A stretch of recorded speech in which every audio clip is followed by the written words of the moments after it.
ఇదో అంతులేని వేదన. అక్కడ జననమైనా మరణమైనా లాటరీతో సమానం.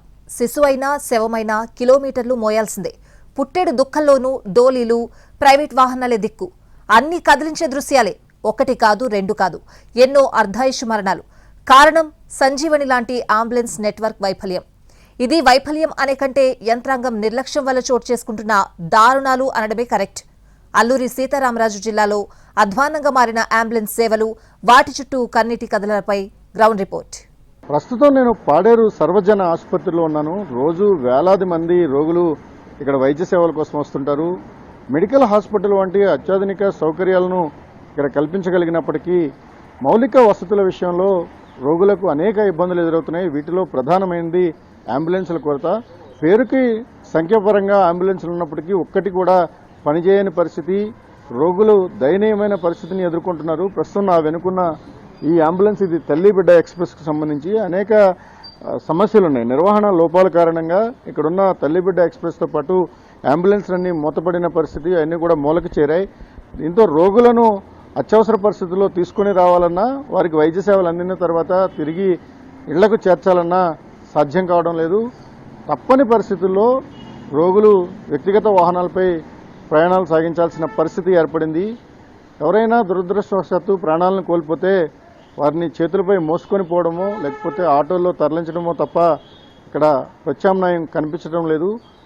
యథార్థ స్థితిని అధికార యంత్రాంగం అంగీకరిస్తోంది, కానీ ప్రత్యామ్నాయ ఏర్పాట్లు చేయడంలో అలసత్వం కనిపిస్తోంది. కొడుకు డెడ్ బాడీతో 8 కిలోమీటర్లు నడిచిన ఓ తండ్రి, 120 కిలోమీటర్లు బైక్ పై శిశువు మృతదేహాన్ని మోసుకుపోయిన మరో అమ్మా నాన్న, ఆసుపత్రిలో చనిపోయిన పసికందును ఆటోలో తీసుకుపోయిన ఇంకో కుటుంబం. ఇలాంటి విషాద హృదయ విదారక ఘటనలు ఇక్కడ కోకొల్లలు. వీరి ఆవేదన వినేవాళ్లే లేరు. వీరి కన్నీటికి అంతు లేదు. కడుపున పుట్టిన బిడ్డ చనిపోతే పుట్టేడు దుఃఖంలో ఆ తల్లిదండ్రులు బిడ్డ మృతదేహాన్ని భుజాలపైనో చేతులపైనో మోసుకెళ్తూ కన్నీరు కారుస్తున్న ఘటనలు ఆధునిక సమాజాన్ని ప్రశ్నిస్తున్నాయి. ఇది ఎవరు చేసిన నేరం, ఎవరి నిర్లక్ష్య ఫలితం అంటూ నిలదీస్తున్నాయి. అల్లూరి సీతారామరాజు జిల్లాలో దయనీయ స్థితికి ఇవి కొన్ని ఉదాహరణలు మాత్రమే. ఇంకా వెలుగులోకి రాని విషాదాలు, అడవి దాటని వేదనలకు అంతే లేదు. ఈ దుస్థితి వెనుక భౌగోళిక సమస్యల కంటే ఆదివాసీల ఆరోగ్యం పట్ల యంత్రాంగం ప్రదర్శిస్తున్న నిర్లక్ష్యం, నిర్లిప్తత ఎక్కువగా కనిపిస్తోంది. కొట్టొచ్చినట్లు కంటికి కనిపిస్తున్న ఉదాహరణలే అంబులెన్సుల కొరత, వాటి నిర్వహణ వైఫల్యం. రోగిని డోలీలో మోసుకుని రోడ్డు మార్గం వరకు చేరి అక్కడి నుంచి ఆసుపత్రికి వెళ్లేసరికి ప్రాణాలు నిలవడం లేదు. ఆపద వేళ సంజీవనిగా భావించే అంబులెన్సులు మొరాయిస్తున్నాయి. చచ్చి చెడి పేషెంట్ దగ్గరకు అంబులెన్స్ చేరుకున్నా అది ఆసుపత్రి వరకు వెళ్తుందనే నమ్మకం లేదు. అడవి బాటలోనో కాఫీ తోటల మధ్యనో ఆగిపోయి మొరాయిస్తున్నాయి. అంత టెన్షన్లో అంబులెన్స్ను తోసుకుని పోవడమో లేక రోగిని మోసుకుని పోవడమో తప్ప వేరే మార్గం ఇక్కడ కనిపించదు. 108 తల్లిబిడ్డ ఎక్స్ప్రెస్ ఇవి రోగులకు సంజీవని లాంటివి. ఆపద ముంచుకొచ్చినప్పుడు వేళ అంబులెన్స్ కుయ్యి కుయ్యమంటే ప్రాణాలు దక్కుతాయనే నమ్మకం కలుగుతుంది. వందల ప్రాణాలను కాపాడిన నేపథ్యం వీటికుంది. కానీ ఇప్పుడు ఏజెన్సీలో అంబులెన్స్ నెట్వర్క్ అంటే అపనమ్మకం. దీన్ని నమ్ముకుంటే అర్ధాంతరంగా పోతామనే భయం. ఆసుపత్రికి చేరే వరకు అంబులెన్స్లపై గ్యారంటీ లేని పరిస్థితి. మంగళవారం రాత్రి పాడేరు ఆసుపత్రిలో నెలల వయసున్న చిన్నారి వైద్య సేవలు అందుతూ మరణించింది. కంటిపాప కళ్ళెదుటే కానరాని లోకానికి వెళ్లిపోయిందని తెలిసి తల్లిదండ్రులు గుండెలు బాదుకుని ఏడ్చారు. ఊరికి తీసుకెళ్లి అంత్యక్రియలు చేద్దామనుకున్న ఆ తల్లిదండ్రులను అంబులెన్సుల కొరత మరింత కుంగదీసింది. బిడ్డను పట్టుకొని పోతాం, అంబులెన్స్ ఇప్పించండి అని వేడుకున్నా కనికరించిన వాళ్లు లేరు. తెల్లారిన తర్వాత ఒక ఆటో మాట్లాడుకుని పసికందు మృతదేహాన్ని తీసుకెళ్లారు. బంధువులను కదిలిస్తే గుండెలు బరువెక్కే మాటలు వినిపించాయి. సాయంత్రం చనిపోతే తెల్లవారు 5 గంటల నుండి మరి అక్కడ వేనమ్మలు కానీ వీళ్ళంతా ఏం చేస్తున్నారంటే బేబీకి బండి ఉన్నది, ఆ బేబీ చనిపోయింది. ఆ బేబీకి బండి లేదు. ఇప్పుడు మేము సొంత ఆటో చేసుకుంటుంది. బండి అడిగారు, అంబులెన్స్ అడిగారా? అడిగిన తర్వాత లేట్ అవుతుంది. లేట్ అయితే బేబీ పెద్దవాడు కాదండి, చిన్న పాప. చిన్న పాపకి ఇప్పుడు లేట్ అవుతాయి కానీ 1 గంటల వెళ్ళంటే ఇలా ఉంటాయండి. వాళ్ళు ఇప్పుడు నిన్న నుండి భోజనం లేదండి. ఎంత పోతా టిఫిన్ కూడా లేవాలి. టిఫిన్ కూడా తినడం ఏం లేదు కదా. అలాగే ఉన్నారు, ఆకలితో తినరు. ఎంత బాధ అంటున్నాము నాకు. ఏజెన్సీ ప్రాంతంలో ఎందుకు ఈ దుస్థితి? కనీసం అంబులెన్సు సేవలు కూడా అందించడంలో యంత్రాంగం ఎక్కడ విఫలమవుతోంది? ఏటా 100 కోట్లు ఖర్చు పెట్టే చోట సమస్యలను పట్టించుకునే దిక్కే లేదా? మూలకు చేరిన అంబులెన్సులు ముక్కి మూలిగి రోడ్డెక్కుతున్న 108లను చూస్తే అవుననే సమాధానం వస్తుంది. ఏటా 100 కోట్ల రూపాయలను కేంద్ర రాష్ట్ర ప్రభుత్వాలు ఆదివాసీల ఆరోగ్య పరిరక్షణ కోసం కేటాయిస్తున్నాయి. అడవి బిడ్డలకు అవసరమైన వైద్య సేవలను విస్తృతం చేసేందుకు మౌలిక వసతుల అభివృద్ధిపై దృష్టి సారించాయి. కానీ ఇదంతా నాణానికి ఒకవైపు మాత్రమే. మరోవైపు గిరిజన ప్రాంతాల్లో ప్రజారోగ్యం గాలిలో దీపంతో సమానం. ప్రసవ వేదనైనా ప్రమాదమైనా ఆఖరికి పాముకాటైనా డోలీ మోయాల్సిందే. అంబులెన్స్ కోసం ప్రాణాలు అరచేతిలో పెట్టుకుని బతకాల్సిందే. అంబులెన్స్ పరిస్థితి సార్ ప్రజెంట్ ఉన్నది కానీ సార్ అది కొంచెం అంటే టైం ఎక్కువైంది సార్. దానివల్ల రన్నింగ్లో ఉంటూ మధ్యలో ఆగిపోవడం జరుగుతూ ఉంది. దాన్ని ఒకవేళ ఆగిపోయిన తర్వాత పాడేరు పంపించినాక రిపేర్ చేసి ఇస్తున్నారు. మళ్ళీ అదే పరిస్థితి అవుతూ ఉంటుంది. మరి దానికి ఐటీడీఏ వాళ్ళే రిపేర్ చేసి ఇస్తున్నారు సార్. 87 గ్రామాలండి. 87 గ్రామాల్లోకి రిమోట్ ఏరియా 20-30 కిలోమీటర్ల దూరంలో ఉన్నాయి. ఆ గ్రామాలు కూడా వెళ్ళి పేషెంట్లు తీసుకోవడం రావడం జరుగుతూ ఉంది. ఒకవేళ పొరపాటున అక్కడ వెళ్ళిన తర్వాత ఆగిపోతే ఇంకా వేరే వెహికల్ పెట్టుకుని వెళ్ళి తీసుకొని రావడం జరుగుతూ ఉంది. బాలింతలను పుట్టిన బిడ్డలను వైద్య సేవలకు దగ్గర చేసే తల్లి బిడ్డ ఎక్స్ప్రెస్ పరిస్థితి దారుణంగా ఉంది. పాడేరు ఆసుపత్రిలో ఎన్టీవీ పరిశీలించినప్పుడు మూలకు చేరిన వాహనాలే కనిపించాయి. ఒకటి మాత్రం మూలుగుతూ రోడ్డెక్కుతున్నా దాని కండిషన్ ఎలా ఉందో పైలట్ మాటలను బట్టే అర్థమవుతోంది. టైర్లు బ్యాటరీలు అన్ని వాంటింగ్ వల్ల ఇంచుమించు సుమారు ఒక 1-2 నెలలు అవుతుంది. వెహికల్ అనేది అన్లోడ్ చేయలేకపోతున్నాం. అందువల్ల మరి ఇచ్చిన డిశ్చార్జ్ కేసు కూడా మేము పికప్ చేయలేకపోతున్నాం. అంటే సర్వీస్ ఇవ్వడానికి మేము సిద్ధంగా ఉన్నాం. కాకపోతే మెయిన్ ఏంటంటే బండ్ల వెహికల్ వాంటింగ్ వల్ల వెహికల్ అన్ని ఎక్కడ వాళ్ళకు ఉండిపోవాల్సి వస్తుంది. ఆల్రెడీ మా పై అధికారులు స్పందించాము, లెటర్లు ఇవ్వడం కూడా జరిగింది. కానీ ఇది వరకు మరి చేస్తామన్నటువంటి విషయం అయితే చెప్పలేదు మా నుంచి. కాకపోతే ఇబ్బందికరంగా ఉందని కొన్ని దగ్గర డ్రాప్ చేస్తున్నాం. లాంగ్ కేసులు అయితే మానేస్తాను. నిధుల కొరత, నిర్వహణ వైఫల్యం పట్టించుకోని ప్రభుత్వం, ఇవన్నీ అల్లూరి సీతారామరాజు జిల్లాలో గిరిజనుల పాలిట శాపాలు. ఆసుపత్రికి చేర్చడానికి అవసరమైన అంబులెన్సులను కూడా సక్రమంగా నిర్వహించలేని దయనీయ వాతావరణం ఇక్కడ కనిపిస్తోంది. అల్లూరి సీతారామరాజు జిల్లా పరిధిలో 22 మండలాలున్నాయి. 108 అంబులెన్సులు 26 వరకు ప్రభుత్వం కేటాయించింది. తల్లి బిడ్డ ఎక్స్ప్రెస్, సిఎస్ఆర్ ద్వారా ఇతర చారిటీ సంస్థలు, ఎంపీ నిధులు ఇలా వివిధ హెడ్స్ కింద సమకూర్చుకున్న వాటితో కలిపితే ఆ సంఖ్య 70 వరకు ఉంటుంది. వాస్తవానికి ఈ స్థాయిలో అంబులెన్సు సేవలు నిరంతరం అందుబాటులో ఉంటే ఆదివాసీల ఆయుష్ అర్ధాంతరంగా ముగిసిపోదు. కొన్ని ఇబ్బందులు వస్తాయి సార్. కొన్ని మనకైతే కోరుకొండ ప్రాంతాల్లో కొద్దిగా డోలి మోతలు ఎక్కువ వస్తుంటాయి. అందులోని అంబులెన్స్ లేటుకి వెళ్ళడం ప్రాబ్లం వస్తున్నది.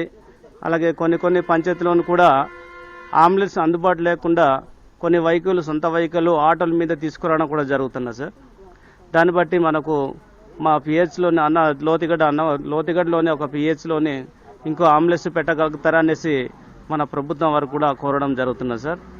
కానీ అసలు సమస్య ఇక్కడే ఉంది. సంఖ్యాపరంగా అంబులెన్సులు ఎక్కువగానే ఉన్నా ఆపద వేళ ఒక్కటి కూడా కనిపించదు. ప్రస్తుతం ఏజెన్సీలో అంబులెన్స్ నెట్వర్క్ దాదాపు మూలకు చేరింది. ఒక్క మాటలో చెప్పాలంటే దైవాధీనం సర్వీసుగా మారిపోయింది. చింతపల్లి మండలం లోతుగడ్డ పిహెచ్సి పరిధిలో 87 గ్రామాలున్నాయి. వీటిలో లోతట్టు ఆవాసాలు కనిపిస్తాయి. అటువంటి చోట ఒకే ఒక్క అంబులెన్స్ ఉంది. అది కూడా కండిషన్లో లేదు.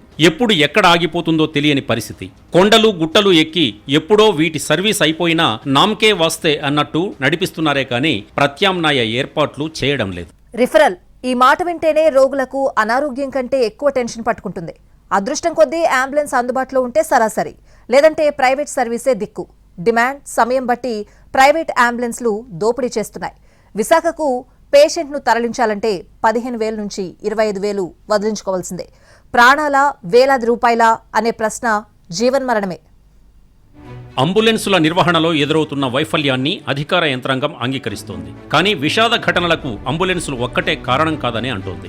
ఇక రిఫరల్ కోసం వెళ్లాల్సి వస్తే రోగులకు ప్రధానంగా ఆర్థిక సమస్య ఎదురవుతోంది. ప్రస్తుతం ఉన్న అంబులెన్సుల్లో కొన్ని మాత్రమే పనిచేస్తున్నాయి. వీటిలో ఎక్కువ శాతం విశాఖ KGH కు రిఫర్ చేసిన పేషెంట్లను తరలించడానికే వినియోగిస్తున్నారు. ఇవి కాకుండా ఇతర ఎమర్జెన్సీ సేవలకు 108 సర్వీసులు వెళ్తున్నా అది అంబులెన్స్ అందుబాటులో ఉండడం మీద ఆధారపడి ఉంటుంది. ఈ కారణంగా ప్రైవేట్ వాహనాలను ఆశ్రయిస్తే జరిగే దోపిడీ మాటలకు అందదు. అర్ధరాత్రి ప్రైవేటు అంబులెన్స్ ద్వారా విశాఖకు రోగిని తరలించాలంటే 15 నుంచి 25,000 రూపాయల వరకు డిమాండ్ చేస్తున్నారు. దీంతో చాలా మంది ప్రభుత్వ అంబులెన్స్ వచ్చే వరకు వెయిట్ చేసి చేసి ఆ తర్వాత వెళ్తున్నారు.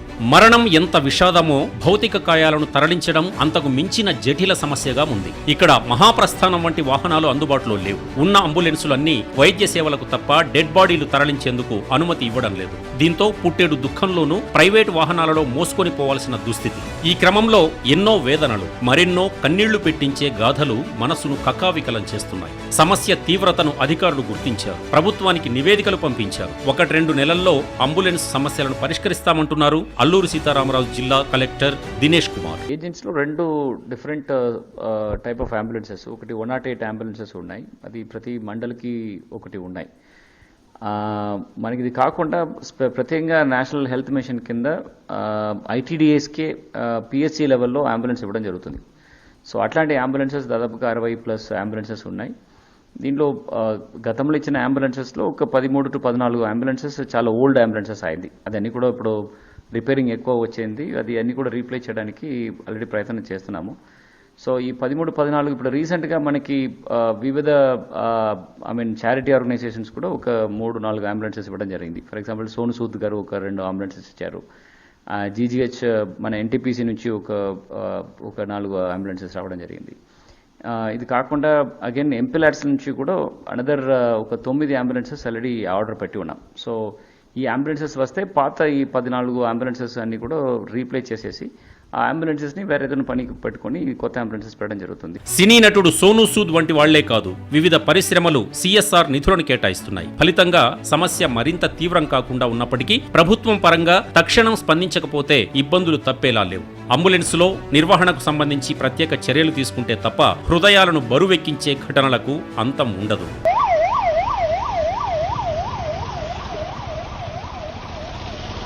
అల్లూరు సీతారామరాజు జిల్లాలో గతం కంటే ఇప్పుడు పరిస్థితులు చాలా మారాయి. రహదారి కనెక్టివిటీ బాగా విస్తరించింది. డోలీ మోతల బాధలు క్రమంగా తగ్గుముఖం పడుతున్నాయి. పాడేరు, అరకు అసెంబ్లీ నియోజకవర్గాల పరిధిలో కొన్ని మండలాల్లో లోతట్టు గ్రామాలు ఎక్కువ. కొయ్యూరు, ముంచంగిపుట్టు, జీమాడుగుల, అనంతగిరి వంటి మండలాల పరిధిలో సమస్యలు తీరడానికి మరికొన్నేళ్ల సమయం పట్టొచ్చు. ఇలాంటి ప్రాంతాల్లో ప్రజలకు వైద్య సేవలు అందించడంలో అంబులెన్సుల పాత్రే కీలకం. వీటి నిర్వహణపై ఇప్పటికైనా దృష్టి సారిస్తే ఆదివాసీల ఆయుష్ పెరుగుతుంది, సమస్యల నుంచి విముక్తి కలుగుతుంది. ఆ దిశగా యంత్రాంగం చూపిస్తున్న చొరవ ప్రభుత్వాన్ని కదిలిస్తుందని ఆశిద్దాం. గిరిజన ప్రాంతాల్లో వైద్య సేవలకు ప్రభుత్వ ఆసుపత్రులే దిక్కు. పుట్టుకైనా చావైనా ఇక్కడ జరగాల్సిందే. ఇటువంటి చోట మౌలిక వసతుల కోసం ఏటా కేంద్ర రాష్ట్ర ప్రభుత్వాలు వందల కోట్ల రూపాయలను వెచ్చిస్తున్నాయి. కానీ అంబులెన్సులు వంటి సౌకర్యాల విషయంలో తీవ్రమైన అలసత్వం కనిపిస్తోంది.